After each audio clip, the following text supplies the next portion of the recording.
Welcome to the Tipping Point Show. I'm Jimmy Evans. I'm so glad that you've joined me for today's program. And I'm talking about something today I've never talked about before. I have never taught on the end times related to angels. Now, when you look at end times theology, angels are all over it. And we're going to be talking about a lot of end time theology today and the book of Revelation. I'm having to skip over literally myriads of angels just to show you the main angels that are involved in the end times. Now, I want to talk about angels generally, and then I want to talk about angels related to the end time. Before I do that, let me just remind you, we have this book, Where Are the Missing People? This is a book that you leave behind. You know, once we're raptured and the Lord takes us out, there are going to be billions of people left on the earth.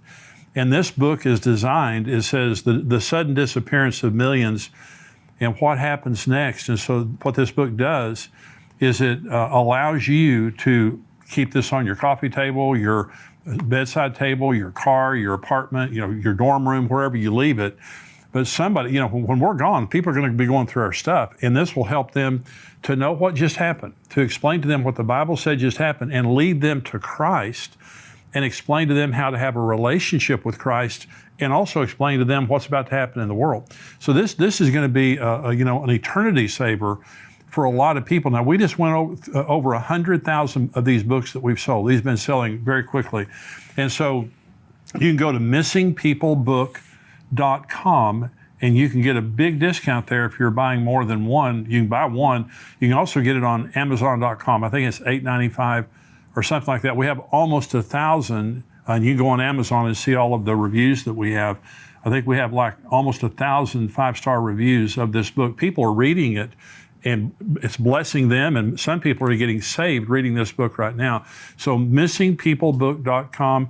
And I'm saying this too right now because Christmas is coming up, and you might want to give these away to family members and things like that, just to empower them to leave it around for someone. But if they read it, I can promise you, it's going to bless them. And in some cases, it's going to wake them up to the reality of what's going on in the world. These are the testimonies that we're getting from this. Where Are the Missing People? You can get it on missingpeoplebook.com, and you can also get it on Amazon.com. But if you're buying more than one, you'll get a much better discount on missingpeoplebook.com.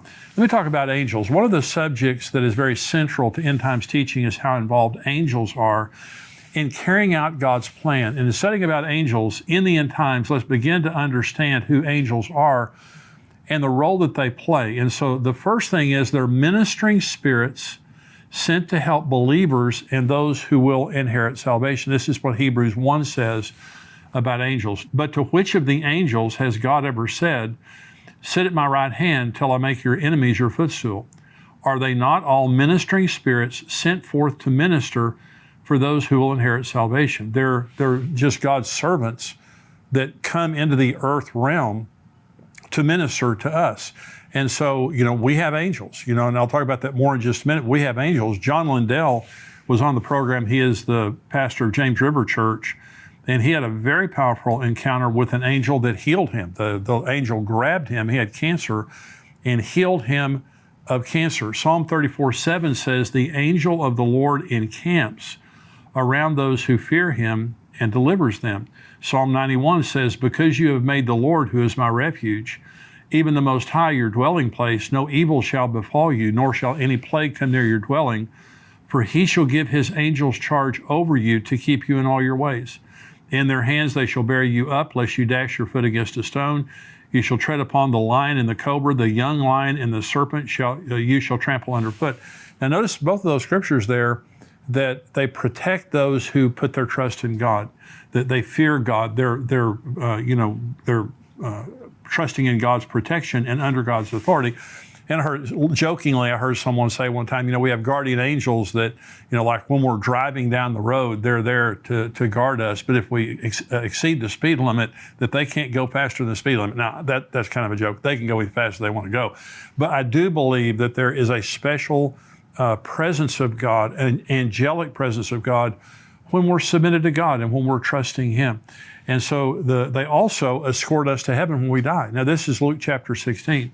There was a certain beggar named Lazarus, full of sores, who was laid at his gate, desiring to be fed with the crumbs which fell from the rich man's table. Moreover, the dogs came and licked his sores. So it was the beggar died and was carried away by the angels to Abraham's bosom. The rich man also died and was buried, and being in torment in Hades, he lifted up his eyes and saw Abraham afar off and Lazarus in his bosom. Now, notice it says the angels carried Lazarus. It didn't say they carried the rich man.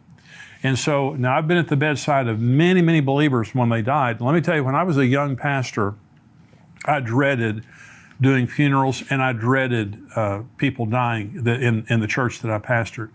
But when it started happening, one of the things that I noticed was the presence of God at the death of a Christian is unbelievable. It's one of the most precious things in the world, most powerful things in the world. And my father-in-law died a few years ago, very strong Christian, went to sleep and never woke up again. And so we talked to the hospice nurse, and she said, well, he's maybe a day or two away from passing. And she said that don't be surprised right before his heart stops beating if he doesn't open his eyes and reach his arms out. She said, because the angels come for him. Well, if there's anyone who knows about that, it would be a hospice nurse. And she said it just matter-of-factly. Then I believed her. And so as a believer, when we pass, angels come and take us into the presence of God. And the Bible says that very clearly there. Children have angels. This is Matthew 18. Jesus said, take heed that you do not despise one of these little ones. For I say to you that in heaven their angels always see the face of my Father who is in heaven. So God evidently assigns an angel to each one of our children. And remember, up until about the age of 13, children, any child that dies goes to heaven. And so they're before the age of accountability. The angel of the Lord, sometimes when you're reading in the Old Testament, you'll notice it says the angel of the Lord, and angel is capitalized. That's Jesus. The angel of the Lord in the Old Testament is Jesus pre-incarnate, and Jesus is all over the Old Testament in his pre-incarnate form. But we're not to worship angels. And so again, Jesus isn't an angel, by the way. He's just he's over the angels. Angels are not created in the image of God. We are created in the image of God. Angels are simply ministering spirits that God created to minister on his behalf, but they are not in his image, and they will not marry Jesus. We are of a higher created order than the angels eternally. We are for a little while lower than the angels, is what the Bible says, but we are of a much higher order than the angels.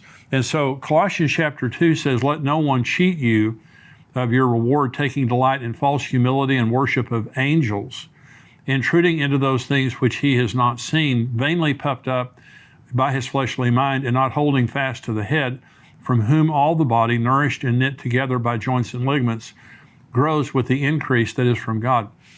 So angels, throughout the Bible are messengers and ministers of the truth, but we don't worship angels. Now, I've been a pastor for 40 years, and there was a fad that was in the church for a good number of years, maybe 5 or 10 years. And some pastors and a lot of individuals were having encounters with angels. Now, I'm sure some of them may have been true. I have never, that I know of, had an encounter with an angel. I mean, I probably have, because the Bible tells us sometimes we have encounters with angels unaware. And so I probably have had an encounter with an angel that I didn't know about. And I certainly believe that some people have, like John Lindell, very powerful example. But a lot of people have experiences with angels in a life and death situation, like John Lindell. And so you don't always necessarily want an encounter with an angel. But we went through this period of time that it was kind of like a status symbol that you had an encounter with an angel, or that you saw an angel or something like that. Well, it's not a status symbol. You are surrounded by angels whether you realize it or not.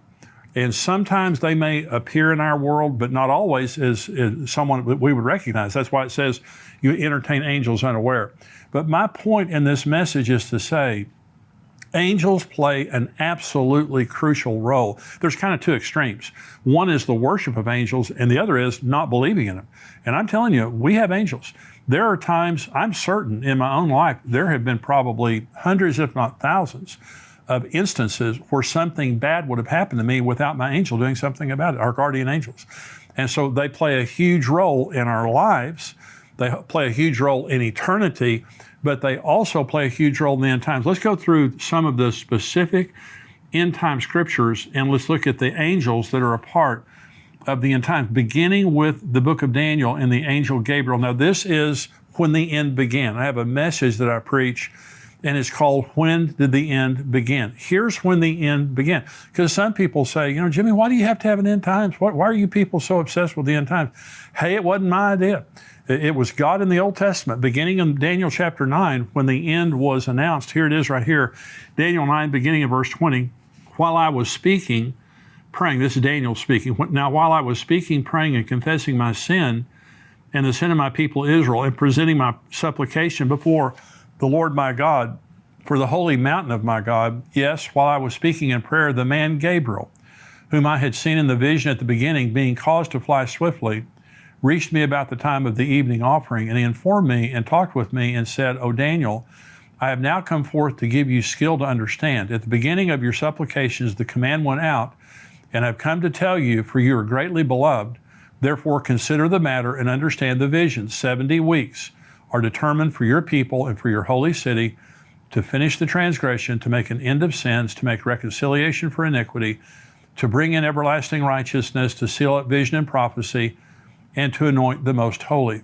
Know therefore and understand that from the going forth of the command to restore and rebuild Jerusalem until Messiah the Prince, there will be 7 weeks and 62 weeks. The street shall be built again, and the wall, even in troublesome times. Let's stop right there, because it keeps going on to talk about the abomination of desolation, the Antichrist, and all that. So Gabriel, the angel Gabriel, when it says the man Gabriel, this is the angel Gabriel flying swiftly, came to him and told him 490 prophetic years were being announced from the announcement of a command to go back and rebuild Jerusalem until the very end. There would be 490 prophetic years. Now, the first 483 prophetic years, exactly the way that Gabriel said, have been exactly fulfilled to the day.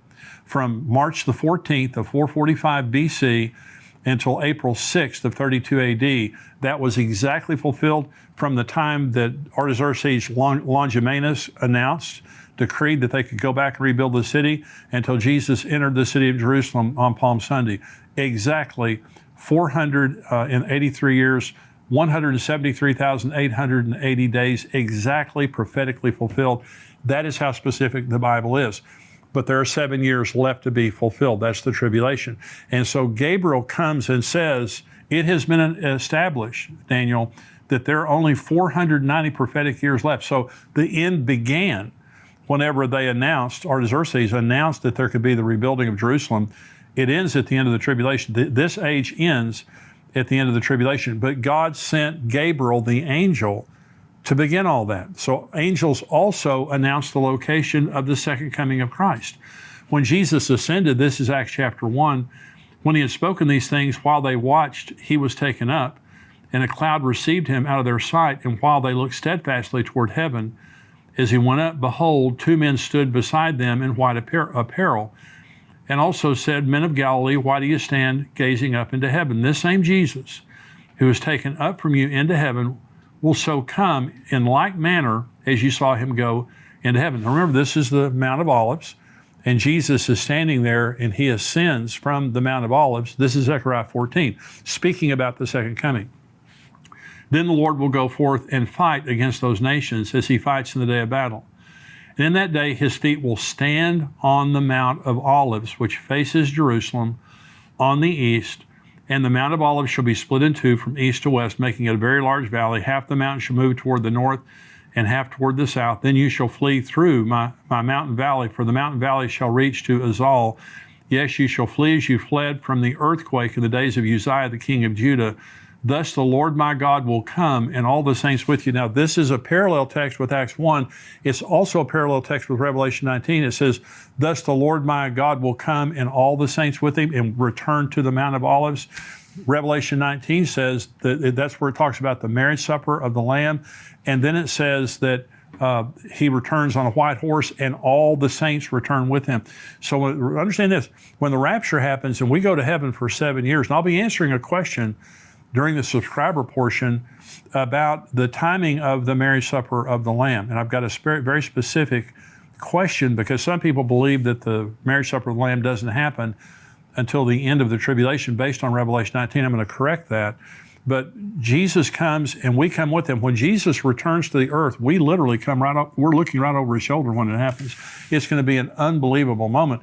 But an angel is the one who announced the specific location where Jesus was going to come back in the New Testament. We'll get right back to Tipping Point in a moment, but I wanted to take a second to tell you about our sponsor, ExpressVPN. Going online without ExpressVPN is like leaving your kids with the nearest stranger while using the restroom. Most of the time it's probably fine, but you never truly know who you're trusting. What if they're a kidnapper or a serial killer? ExpressVPN creates a secure tunnel between your device and the internet. It would take a hacker with a supercomputer over 1 billion years to get past ExpressVPN's encryption. It is so easy to use. You just start the app and press one button to get protected. You can connect up to 5 devices simultaneously, and it works on all your devices. Protect you and your family today and get an extra 3 months free by visiting expressvpn.com/endtimes. That's expressvpn.com/endtimes. To stay safe and get an extra 3 months free, visit expressvpn.com/endtimes.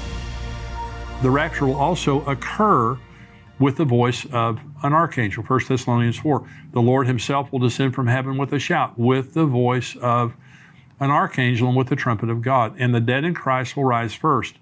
Then we who are alive and remain shall be caught up together with them in the clouds to meet the Lord in the air. And thus we shall also always be with the Lord. Therefore, comfort one another with these words. Now, notice there it says we meet him in the air. Okay, that's the rapture. The second coming is on the Mount of Olives. Okay, that's another way to understand it. It says, the voice of an archangel. Only Michael. Now, Michael and Gabriel, we believe, are archangels. Michael, we know is an archangel because the book of Jude tells us that Michael is an archangel. Gabriel, he is announced as an archangel in the book of Enoch. And now the first book of Enoch, I believe, is inspired. It's not canon. It's not the Bible. The other 2 books of Enoch are not inspired. They've already been proven to be false. Now remember, the book of Jude quotes the book of Enoch. And so you can't dismiss the book of Enoch. But I believe Michael and Gabriel, so at the rapture, either Michael, Gabriel, there's going to be the voice of an archangel there. The book of Revelation was given to John by the Lord's angel. This is Revelation 1. The revelation of Jesus Christ, which God gave him to show his servants things which must shortly take place. And he sent and signified it by his angel to his servant John, who bore witness to the word of God and to the testimony of Jesus, to all the things he saw. Blessed is he who reads and those who hear the words of this prophecy and keep those things which are written in it, for the time is near. The book of Revelation is the only book in the Bible that promises a blessing to people who read it. That's why it's so important to read it. And so, but we're told there that John was given the revelation by the angel of the Lord. The scroll with the seals that begins the tribulation will be controlled by a strong angel. This is Revelation 5. I saw in the right hand of him who sat on the throne a scroll written inside and on the back, sealed with 7 seals. Then I saw a strong angel proclaiming with a loud voice, who is worthy to open the scroll and to loose its seals? And no one in heaven or on the earth or under the earth was able to open the scroll or to look at it. So again, you just see how many times that an angel is involved. I'm not finished yet. We have more to go. But you see how many times an angel is involved. And so I believe these angels are present with us right now. And I believe that, and of course, as believers, you have to understand one of the beautiful things, the instant that we're raptured, we enter into the unseen realm. We're a part of the supernatural realm. And I think it's going to be absolutely intriguing all of a sudden to be able to see myriads and myriads and myriads of angels that are around us and how they interact. But God uses angels in a profound way all the time, but related to the end times. This is another one.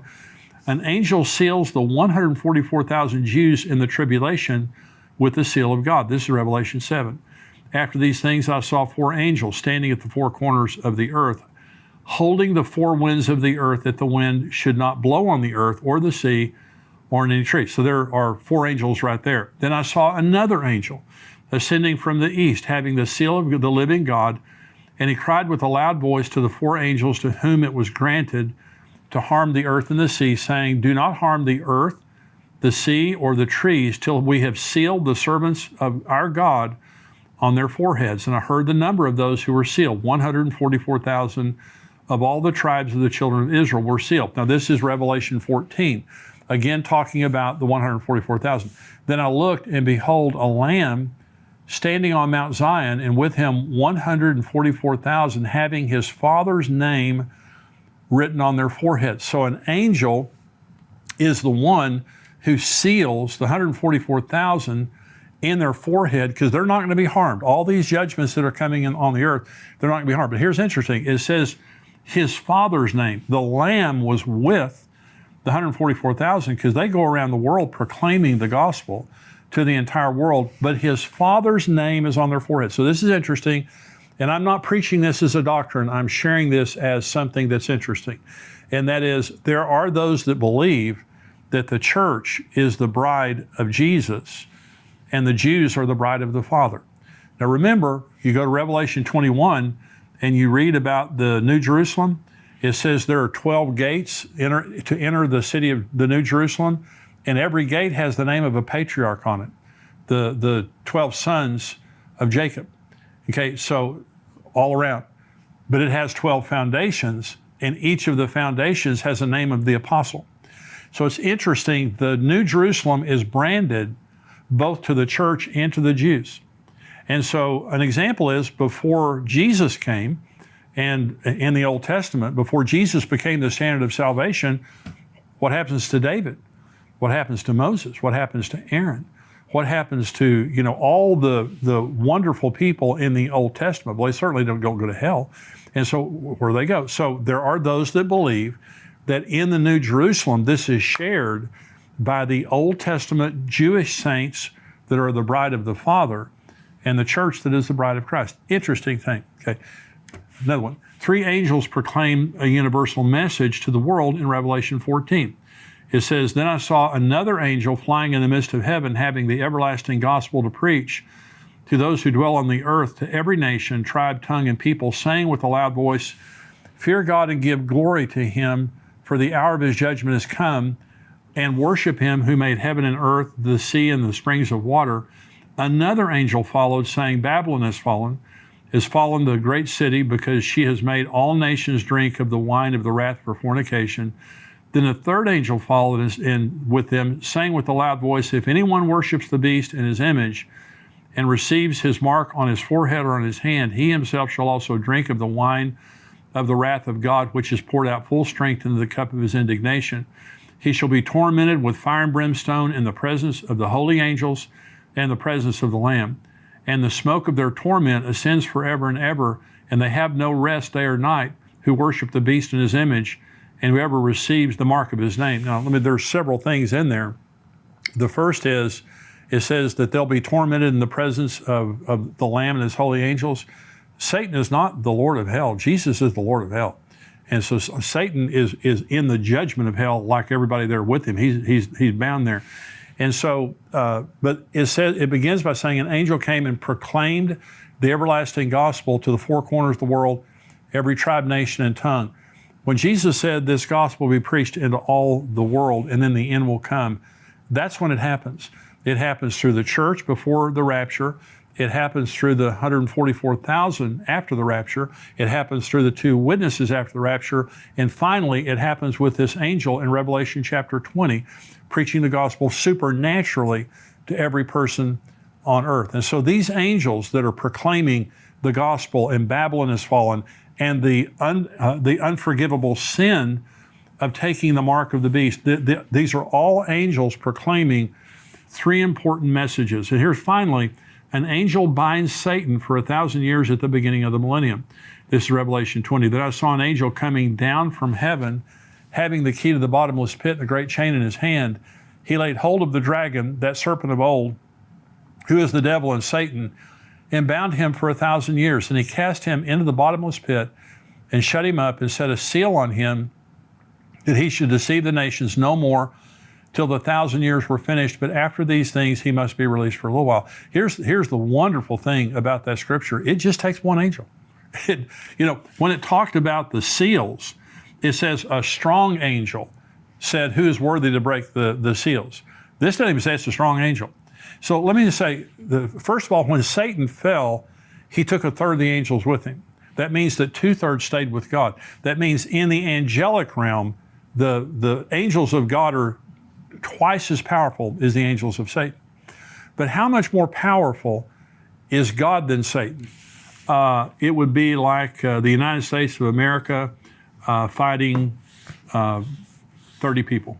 There's just no comparison. I mean, God is infinitely more powerful than the devil. So when it comes time to lock the devil up, one angel goes over and takes him and puts him in the bottomless pit. But I just want you to notice now the angelic participation in the end times, but the same is true for us today. We don't worship angels, but you need to remember, you have angels around you all the time. And God is using those angels in your child's life. The day that if Jesus tarries and we pass away, they're going to take us into the presence of God. In the meantime, we have guardian angels that are with us. They're ministering spirits sent to render aid to God's elect. So when you're praying for yourself, you're praying for your family, you're praying for your children, whoever you're praying for, angels are dispatched. God uses angels in a supernatural way in the earth realm to help us, but they are and will be a major part of the end times. Now I'm going to talk about Israel. We're going into the subscriber portion. I'm going to talk about some incredible things that are happening regarding the building of the third temple. I'm also going to be answering a lot of questions right now. We have a lot of end time questions that our subscribers have written in, so I'm going to be answering these questions. If you're not a subscriber to endtimes.com, it's $7 a month, $77 a year. You get the full Tipping Point podcast plus all of our videos and articles that come out all week long, and all of our archives. $7 a month, and there's a 7-day trial period also. So pay your $7, try us out for 7 days. I guarantee it's the best $7 you'll ever spend. We would love to have you be a subscriber to endtimes.com. So if you're not a subscriber, go to endtimes.com. If you are a subscriber, if you're watching this on YouTube, you cannot watch the full podcast on YouTube. You need to go to endtimes.com where you're subscribed and watch it there, or respond to the email that we sent you as a subscriber. If you're a subscriber, stay tuned.